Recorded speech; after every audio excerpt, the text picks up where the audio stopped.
Embarrassing, pathetic, morally bankrupt. She might as well say, we all want a rainbow made of cupcakes in which golden ballerina fairies dance and sing for peace and love. Let's listen to this from the Labour Cabinet Minister, Bridget Phillipson. Israel's Defence Minister, Israel Katz, is saying his country's military operation in the Gaza Strip is expanding to capture large areas. What's your view on that?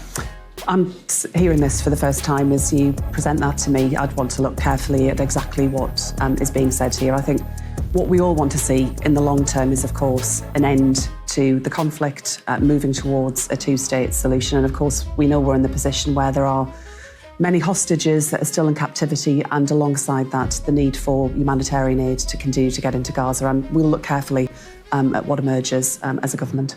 Embarrassing, pathetic, morally bankrupt. Even if it wasn't the first time she heard those words, she would have refused to condemn this straightforward war crime as what it is. And she knows it.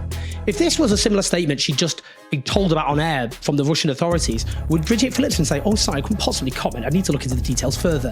No, she wouldn't, and she knows it. She would just denounce Russia's war crimes. And here's a really important point that he's emphasising. In British politics, the two-state solution exists solely as a crutch to get British ministers through an interview, so they don't have to denounce or even address Israeli war crimes. They know the Israeli state has less than zero intention of accepting any form of Palestinian state, and Labour itself hasn't even committed officially to a Palestinian state. They know that unless there is massive pressure on Israel, arms embargo, sanctions, the whole works from Western governments, then Israel is never going to accept any form of Palestinian state and will keep committing the crimes that the Labour government not only refuses to denounce but keeps facilitating with British weapons.